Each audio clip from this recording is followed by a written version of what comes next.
Now, just down the road from Forest Cemetery here in Toledo, Ohio, where J. Lee Richmond is buried, the guy who threw the first perfect game in Major League Baseball history, well, that's where he's at.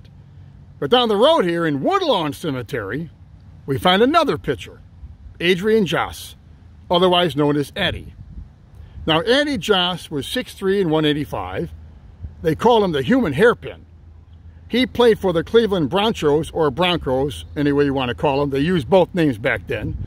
And then the Cleveland Naps from 1902 to 1910. But in 1908, he pitched the fourth perfect game in Major League Baseball history.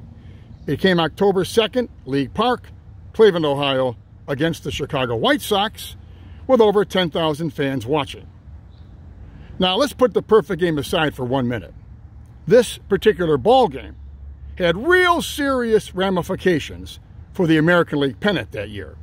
Detroit was currently in first place, Cleveland a half a game back, the White Sox 1.5 back in third. Eddie Joss, going into the ball game, was 23 and 11, while Big Ed Walsh for the White Sox was a staggering 39 and 14. How about that? 39 wins and 14 losses. Now, both these guys went to the Hall of Fame eventually.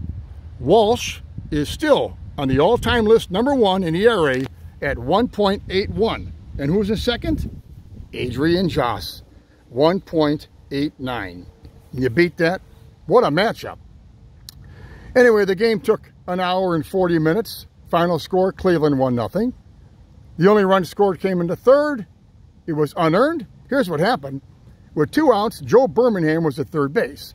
Now, Ed Walsh actually struck out Wilbur Good for the 3rd out, but it was a wild pitch, and it got by the catcher. Birmingham scored, and Good took first base. And that was all the scoring for the game. Let's fast forward to the 8th. 8 innings in the books. He's 3 outs away from a perfect game. Joss would face 3 pinch hitters. He got Doc White to ground out to second. He fanned Jigs Donahue, and then John Anderson pitch hit for Ed Walsh. He lined the ball down the left field line, just foul. Almost wrecked the perfect game, huh? Well, it wasn't to be. Then he grounded out to third baseman Bill Bradley, who actually bobbled the ball on the play and then threw low to first base, but George Stovall dug it out for the final out, and the perfect game was made. Now, the fans stormed the field. Of course, they want to carry Eddie off, but he took off to the dugout. Later on, they asked him, "Why'd you do that?" He said, "I was taking no chances. Suppose they had let me drop. The season is not over yet." 74 pitches is all it took for Eddie to throw the perfect game. Tough loss for Big Ed Walsh. He gave up only 4 hits and struck out 15 naps. How about that in a losing cause? Unfortunately, the season ended with Cleveland a half a game back of Detroit, and the Tigers went on to the World Series for the 2nd year in a row, losing for the 2nd time in a row to the Chicago Cubs of the National League.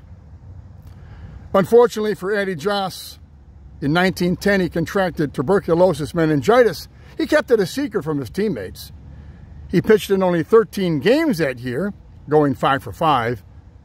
And then in 1911, it caught up with him, and on April 14th, he passed away at the age of 31.